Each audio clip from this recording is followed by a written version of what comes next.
भाजपकडनं तिरंगा रॅलीचं आयोजन करण्यात आलेलं आहे आणि सध्या व्यासपीठावर मुख्यमंत्री देवेंद्र फडणवीस पोहोचल्याची ही दृश्य आपण पाहतोय। थोड्याच वेळात मुख्यमंत्री देवेंद्र फडणवीस हे भाजपच्या कार्यकर्त्यांना, नेत्यांना, पदाधिकाऱ्यांना मार्गदर्शन करतील, त्यांना संबोधित करतील। मराठवाड्यामधील भाजपचे जवळपास सर्वच महत्त्वाचे नेते, आमदार, मंत्री या ठिकाणी आपल्याला उपस्थित असलेले सध्या पाहायला मिळत आहेत।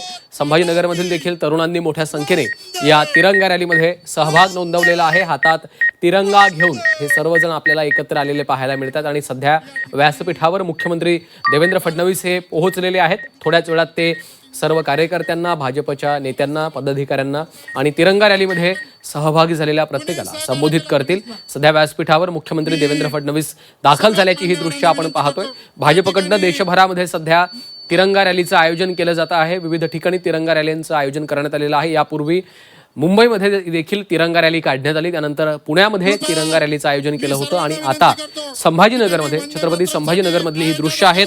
संभाजीनगरात तिरंगा रॅलीचं आयोजन करण्यात आलेलं आहे। नागरिकांचा मोठा सहभाग तिरंगा रॅलीमध्ये आपल्याला पाहायला मिळतो आहे।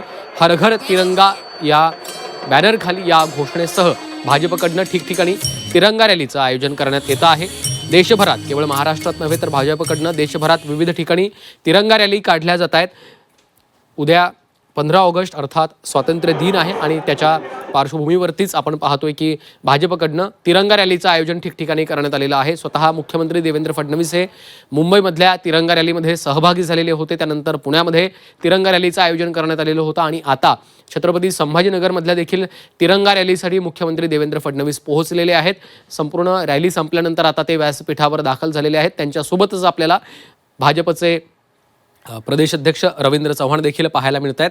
त्याशिवाय मराठवाड्यामधील इतरही भाजपचे महत्त्वाचे नेते, पदाधिकारी, आमदार या तिरंगा रॅलीसाठी उपस्थित असलेले आपल्याला पाहायला मिळत आहेत। मंत्री पंकजा मुंडे देखील आपल्याला पाहायला मिळत आहेत। इतरही महत्त्वाचे नेते तिरंगा रॅलीसाठी सध्या उपस्थित असलेले आपल्याला पाहायला मिळत आहेत। थोड्याच वेळामध्ये मुख्यमंत्री देवेंद्र फडणवीस हे संबोधित करतील, भाषण करतील। त्यांच्यासह